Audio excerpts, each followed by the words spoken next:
네, 여러분 안녕하세요. 오늘은 18번째 강의죠. 전략적 성장과 창업가 정신에 대해서 한번 알아보도록 하겠습니다.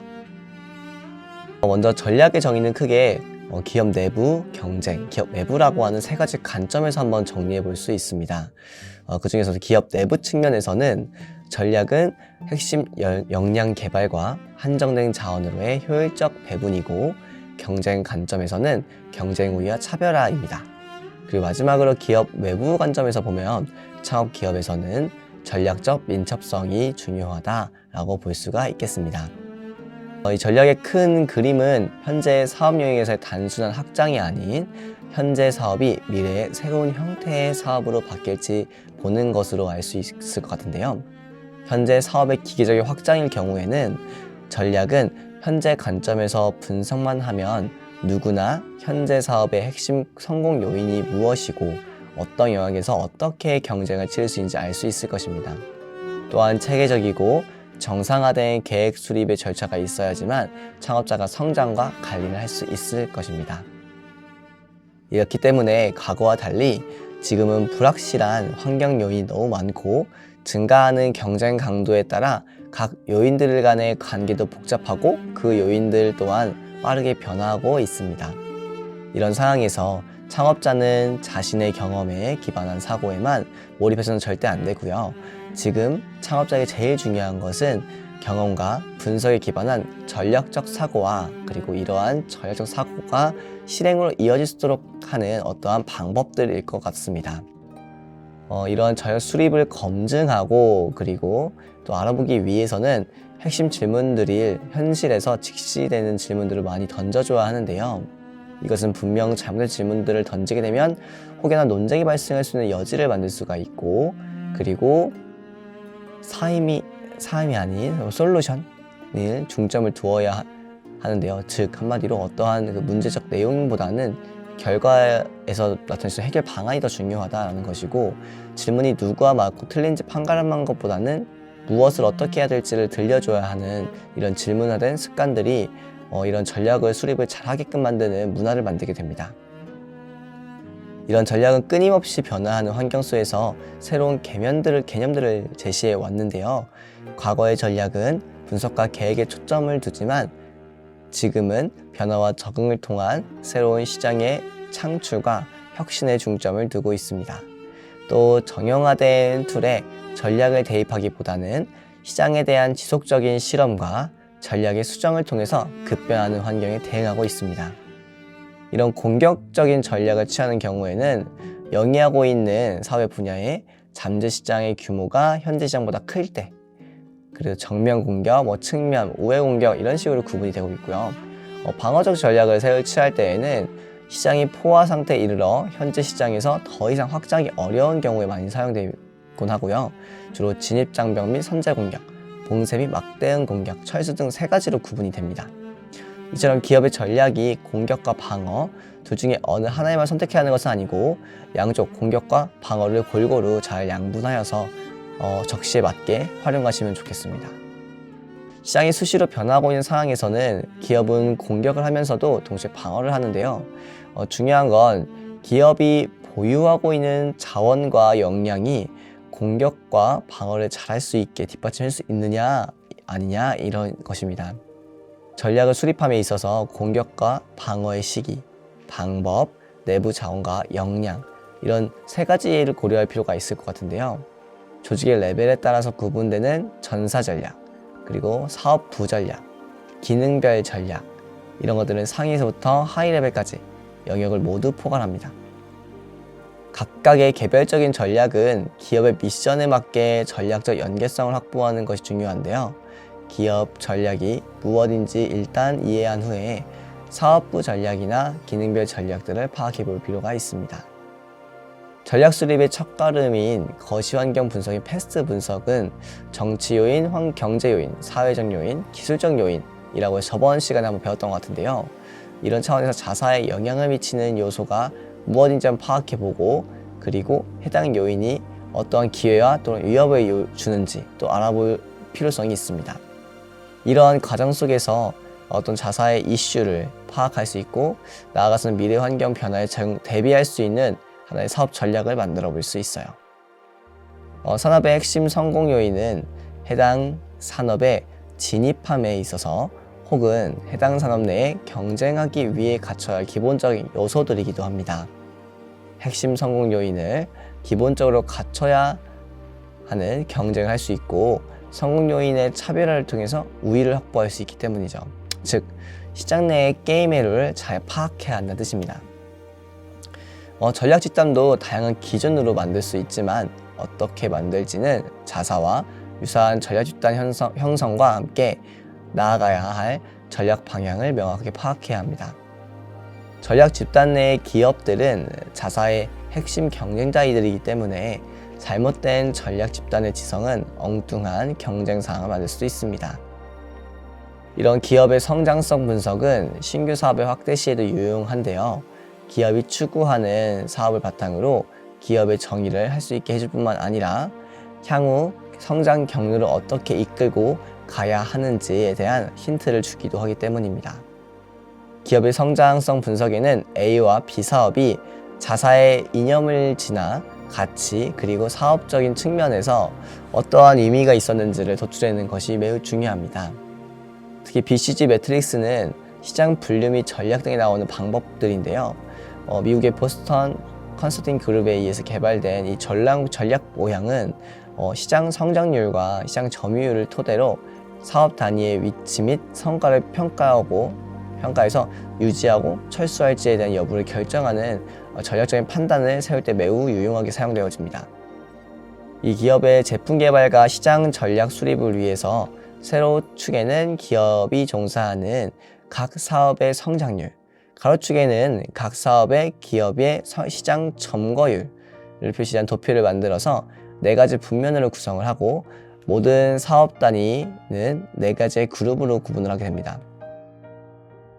BCG 매트릭스의 두 축은 상대적인 시장 점유율과 시장의 성장률입니다.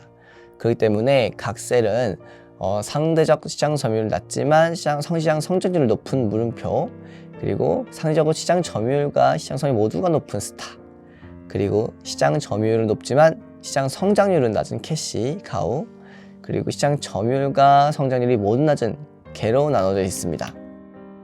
그래서 보시면 이러한 모양의 도표가 만들어질 것 같은데요.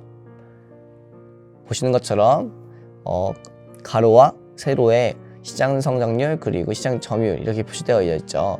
자, 이 점을 중심으로 확인을 하셨으면 이제 매트릭스에 대한 설명을 잠깐 해보도록 하겠습니다. 먼저 매트릭스에서 별은 이런 것들을 의미합니다. 시장 성장률과 점유율이 모두 높아 별처럼 희망을 주는 사업이라고 해서 별 표시를 하는 경우도 있고요.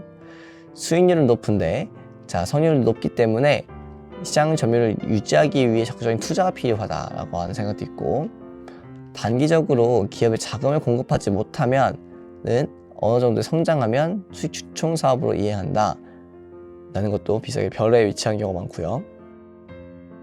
고성장, 고점유율 사업으로 유명 기업이라고 할 때도 마찬가지고, 그리고 성장기가 많은 사업이거나 그리고 투자로 필요한 자금의 수요가 매우 큰 곳, 이런 것들이 다 별이라고 하는 위치에 놓여지게 될 것 같고요. 그 다음에 캐시카우인 젖소는 이곳에 속한 사업 단위는 어차피 시장 점유율과 시장 성장률이 차이가 있습니다. 그래서 성장률이 더 높은 경우에 시장 점유율이 더 높은 경우에 젖소라고 하고, 그 다음에 시장의 성장 속도가 느리기 때문에 신규 투자를 위한 자금을 많이 필요하지 않고 시장 점유율은 크기 때문에 판매량이 많아 많은 이익을 가져줄 수 있습니다. 여기에 속한 사업 단위는 기업에 많은 유동자금을 공급해 줄 수 있고, 젖소라고 사업 단위를 명명한 이유는 젖소가 우유를 공급하는 것 같이 기업에 뭔가 자금을 공급하기 때문입니다. 그 다음에 저성장 고점유율 사업으로 돈이 되는 젖소를 자금 원천 사업이라고 하며, 성장률이 낮아져도 시장 점유율이 커서 이익이 매우 큰 어떤 모델이라고 볼 수 있을 것 같습니다. 그리고 또한 시장 점유율이 낮기 때문에 투자금이 많이 필요가 없고, 그리고 시장 지위가 확립되어 있어서 비용이 적게 들어 현금 수지에 대한 이익을 가져오기 때문에 현금 흐름이 좋아져서 기업의 자금원이 역할을 하게 됩니다. 그래서 예를 들면 동아제약에서는 주력 상품이나 또 어떤 시장 점유율을 볼 때 바카스가 캐시카우라고 할 수 있고, 시장 성장률은 낮으나 꾸준한 매출로 봤을 때는 이것들이 기업의 자금원이 될 수 있습니다. 그런 것처럼 캐시카우는 한마디로 어떤 특정한 기업에서 나의 주력적인 현금을 유동할 수 있는 자금원 또는 자금의 원이 될 수 있는 아이템이라고 보시면 너무 좋을 것 같습니다. 그 다음에 세 번째로 개가 있어요. 개는 시장 점유율과 시장 성장률 둘 다 낮기 때문에 수익성이 낮고 유출도 적은 편의 사업들입니다. 그래서 장래성이 없는 사업들로 조건이 나빠지면 점차 처분이 되고 있고요. 될 테고, 그래서 저성장, 저점유율이기 때문에 세태 산업인 경우가 많이 이에 해당이 되고, 그다음에 사업의 성장률과 그리고 시장 점유율이 낮아서 수익성이 낮고 비용이 많이 들기 때문에 많이 철수하는 편입니다. 그래서 흔히 회사 중에서 뭔가 사업을 철수한다는 표현이 들면 얘처럼 뭔가 캐시카우가 되지 않는 역할이다 라고 보시면 될 것 같습니다. 그 다음에 경쟁력이나 시장 전망도 매우 어렵죠. 자, 이처럼 걔는 뭔가 안 좋은 것들을 많이 쉬고 있고, 그 다음에 미지스는 시장 점유율이 낮기 때문에 수익성은 낮지만 성장률은 높기 때문에 시장 점유율이 유지와 확대를 위해서는 자금의 투자가 필요한 경우이고요. 그 다음에 적기에 투자를 성공적으로 하면 성장 사업으로 이행이 되지만 그렇지 못한 경우에는 사양 사업으로 전락되는 경우가 많습니다. 그리고 고성장, 저점유율 사업으로 야생고양이 또는 문제 사업이라고도 합니다. 성장률이 높아 현금 지출이 많고 시장 지위가 낮아서 현금 수입이 적기 때문에 현금 수지가 최악인 사업이고, 이익을 기대하기 힘들고 장래가 불평등해하고요. 반대로 시장 점유율을 확대시킬 수 있고 시장을 누군가에게 빨리 판매해서 누군가 사서 투자 전략을 만들어낼 수 있겠죠. 자, 이처럼 어떻게 BCG 매트릭스 안에 있는 각각 4가지 구성 요소를 알아봤는데요. 그것들의 특징을 조금 통째로 본다면, 기업의 모든 사업 단위를 매트릭스로 표시하면 그 기업의 전반적인 건강 상태랑 자금조 능력을 한눈에 알 수 있는 특징이 있고요.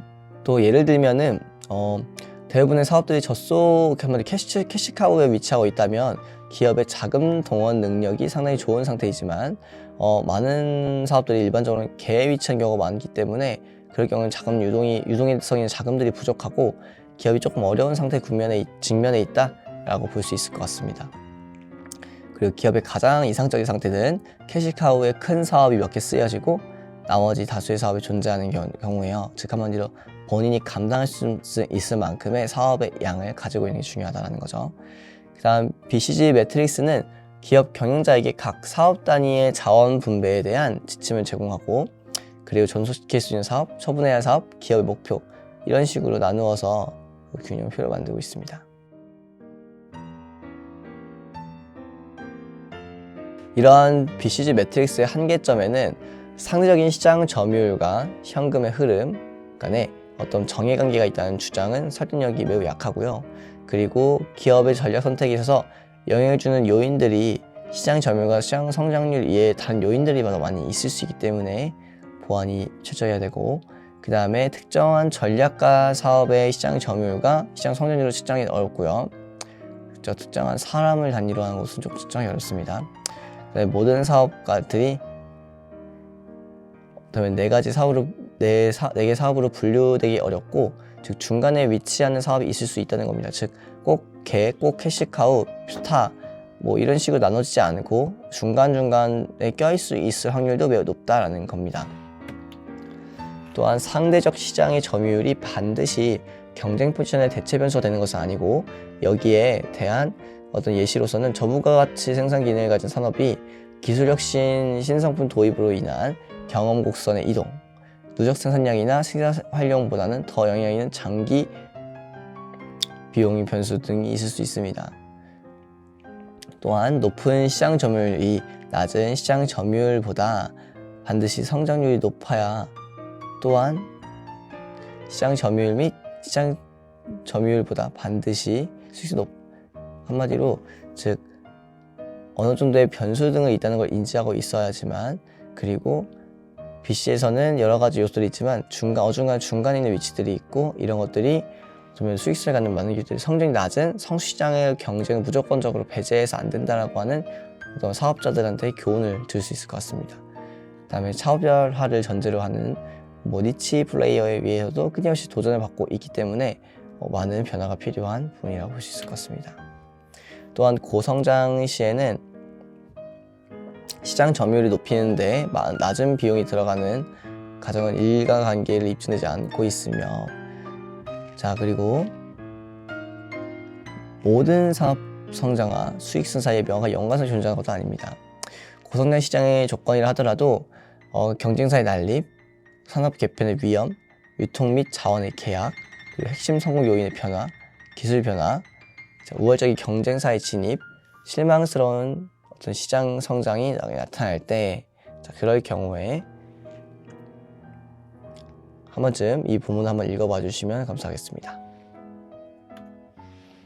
그래서 시장 점유율인 내생 또는 종속 변수인 만큼 시장 성장은 외생과 독립 변수로 가정을 하는데, 시장 성립률은 경영의 통제를 넘어서는 외생 변경의 가정은 효율적인 전략과 인사적 관계라고 볼 수 있을 것 같습니다. 즉 전략이 여정을 이끄느냐 또는 다른 것이 성장이 어떤 전략을 이끄느냐의 문제, 즉 알이 먼저냐 닭이 먼저냐, 약간 이런 차이가 아닌가 싶습니다. 자, 이처럼 전략 성장을 위한 방향 설정 및 전략을 수립하기 위해서는 앞선 BCG 매트릭스와 마찬가지로 다른 방법이긴 하지만 가치사슬을 분석하는 이유가 있을 것 같습니다. 즉 내 가치가 어떻게 이어져 있는지를 분석하는 건데요. 기업의 주요 활동 분석과 함께 한다면 오히려 역량 파악하는 매우 좋다라는 것을 미리 안내드립니다.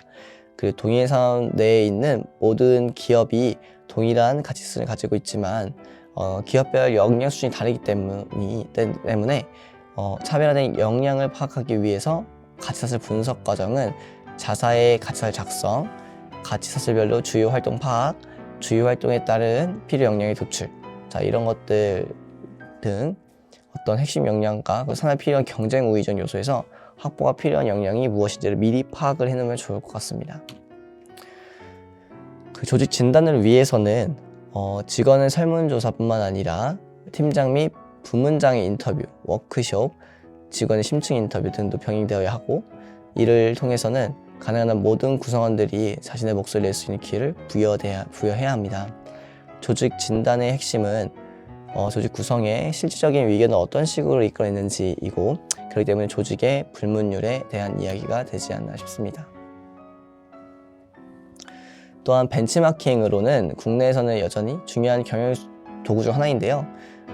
벤치마킹은 목적 설정, 그리고 방법 결정, 시스템 도출, 벤치마킹의 목적이라는 4가지 요소로 구분이 되고, 벤치마킹 할 때에는 항상 맥락에 대한 이해가 필요하고 표면적으로 보이는 것 외에도 어떠한 사항들을 이해하려고 노력을 해야 합니다. 그래서 비즈니스는 기업에 따라서 들어가는 항목이 다를 수 있지만 큰 틀에서는 미션, 비전, 핵심 가치, 전략 방향, 목표, 전략 과제 등을 다루고 있고, 이런 비즈니스에서는 또 마찬가지로 미리 교육을 받고서 활용하시면 너무 좋을 것 같습니다. 새로 하는 신사업은 기업의 생존에서 매우 중요한데요. 신사업의 발굴 방법으로는 벤치마킹, 메가트렌드 분석, 가치사슬 확대, 고객 및 채널 기반 확대 등이 있고요. 신사업은 핵심 산업의 인접 영역으로서의 확대가 필요한데, 지금처럼 급변하는 경영 속에서는 외부의 변화에 맞게 핵심 사업을 강화하고, 그리고 차별화하면서 반복 가능한 성모델을 개발해야 하는 것이 매우 중요할 것 같습니다. 그 다음에 전략적 수립은 단순히 어떤 기업이나 나아가야 할 방향만 설정하는 것이 아니고, 해당 전략을 실행하기 위해서 구체적인 과제가 나와야 되고요. 그래서 실행은 공식이라고 하는 성립이 됩니다. 전략은 곧 실행이라는 거죠. 그래서 전략 과제는 설정한 목표를 이행하기 위해서 구체적인 계획의 일환이고, 그렇기 때문에 이러한 과제는 기업 관점에서 보면 기업의 사업 영역, 해당 사업의 전략 목표, 그리고 전략 과제, 실행 순서 등으로 제시가 됩니다. 실행 과제의 단계로서는 내려갈 수 있도록 제가 있도록 하고, 그리고 구체적이게 되면서 해당 과제를 담당하는 조직 또한 팀이나 파트 단위가 됩니다. 자, 그리고 이러한 전략을 수립하기 위해서 유의사항이 있는데요. 이 유의사항은 한번 알아보도록 해볼게요. 먼저 전략 로드맵에는 어떤 비전이나 목표를 달성하기 위한 단계가 존재합니다. 그래서 각 단계별로 경영 목표, 사업 구조, 주요 과제 등등 이렇게 제시하면 좋을 것 같고요.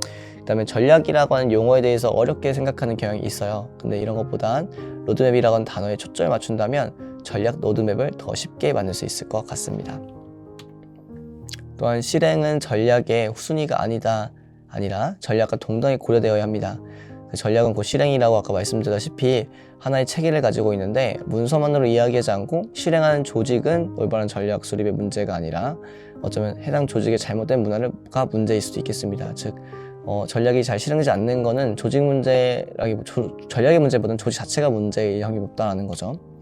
그다음에 시나리오에 대한 플래닝은 앞으로 이런 게 일어날 수 있다라고 하는 어떤 가정인데, 이러한 가정은 경험으로 나오는 직관이나 초기에 아니라 다양한 요인들에 대한 검토를 통해서 나온 합리적인 가정을 만들어야 되고, 그러한 가정에 의해서 수립된 것이 거대 안에 각각마다 어떻게 대응할 것인지를 우리가 고민을 해봐야 됩니다. 또한 과제 및 이슈 관리라고 하는 이슈 관리에서는 사전에 과제에 대한 명확한 역할과 책임을 설정을 전제로 하고, 그렇지 않으면 과제 및 이슈 관리는 예상치 못한 문제에 대한 관리가 아니라 예상 문제에 대한 관리가 되어버리기 때문인데요. 무엇보다도 과제에 대한 세부 계획이 수립되어 있어야 매우 중요하고요. 전략 수립 이후의 커뮤니케이션은 우리가 현재 상황을 제대로 이해하고 앞으로 이렇게 해나가겠다고 하는 내용들을 공유하는 것이 목적이 큽니다. 그래서 기업에서 흔히 말하는 변화 관리로 조직의 변화 관리를 통해서 현재 위기 상황을 타개하고 기업이 지속적으로 성장할 수 있는 기반을 마련하는 것이 좋은 방안인 것 같고, 따라서 상호적인 변화를 관리하기 위해서는 변화의 필요성을 인식하고 변화에 대한 명확한 버전, 변화, 가능성에 대한 신념, 그 다음에 계획의 실천 등 복합적으로 이루어져야만 합니다. 전략을 수립할 때 가장 우선시하는 것은 고객이지만 고객을 항상 떠날 준비를 하고 있기 때문에 불확실한 존재여서 우리가 항상 그 불확실성 없애려고 노력할 수는 없을 겁니다. 그렇기 때문에 자신이 통제하는 것들을 중심으로 이런 불확실성을 줄일 수 있는 요소들을 확인해 봐야 되고요. 그리고 환경 변화에 수동적이 아니라 능동적으로 대처하는 존재가 되어야 하고, 기업의 미션에 맞게 신속하고 정확하게 해야 합니다. 자, 그래서 전략적인 계획에는 강점들이 몇 가지 있어요. 첫 번째는 전략적 결정에 도움을 주고요. 둘째는 기업 성과에 긍정적인 영향을 주고, 셋째는 경쟁 환경을 예측하는 수 있게 되고, 그다음에 어떤 기업을 성과를 만들기 위해서 경쟁력보다 탁월한 성과를 내기 위해서 경쟁 우위를 만들려고 노력을 하고요. 그렇게 해서 만들어진 것이 비즈니스 모델의 확률이 매우 높고, 이런 비즈니스 모델링을 할 때 수익성과 이익 증가율 중에서 어떤 게 높은 것인가라고 하는 것들을 계속 이야기하면서 스토리텔링 하면 좋을 것 같습니다. 이렇게 공식적으로 전략적 계획을 수립하는 데 5단계가 있는데, 첫 번째는 기업의 미션과 기업의 주요 목표를 선정해야 한다는 겁니다. 그래서 앞서 계속 말했다시피 기업에는 목표와 같은 미션과 그리고 기업이 주로 이제 단계별로 진행해야 될 목표, 이런 것들을 잘 선정을 해야 되고, 그리고 외부 환경의 기회와 위협을 파악하기 위해서 조직의 외부 경쟁 환경을 분석을 해야 되고요. 세 번째로는 조직의 강점과 약점을 파악하기 위해서 조직의 내부 환경을 분석하고 해야 됩니다. 그다음에 네 번째로는 외부 환경의 기회를 이용하여서 위험 요인에 대응하기 위해 다양한 강점을 강화하고 약점 보완하는 다양한 전략들, 저번에 한번 한 적 있었죠. 그런 전략들을 한번 더 활용을 하셔야 되고, 마지막으로 제일 중요한 거, 경쟁을 확보하기 위해서는 고민이 아니라 전략을 꼭 실행을 해야 한다는 겁니다. 자, 그래서 이렇게 강점을 좀 알아봐왔고, 약점에는 변화하는 환경 속에 신속하게 대응하지 못하는 게 높습니다. 왜냐면 전략은 짜여진 거기 때문에 오랜 시간 동안요. 그렇기 때문에 한 번에 확 바꾸는 게 어려울 수 있고요. 두 번째로 뜻밖의 발견은 말 그대로 계획에 전혀 없었던 사업 분야이기 때문에 뜻밖의 발견으로 인해서 그 사업 분야에 넣었을 때 조금 단점이 있을 것 같고, 세 번째로는 대다수의 조직에서는 전략을 공식적 전략적 계획 수립 이런 식으로 위도된 전략과 차별화되어 있는 전략들을 이제 결합으로 이루어지고 있는데, 이런 것들이 약점이 될 수 있고 합니다. 그래서 이렇게 어떤 전략을 세울 때에는 강점과 그리고 약점 그리고 다양한 방법들이 존재합니다. 그래서 여러분들께서 사업계획서를 작성한 이후에 사업 전략을 뭔가 준비 중이시라면 본 강의를 잘 참고하셔서 만들어 보시면 좋겠습니다.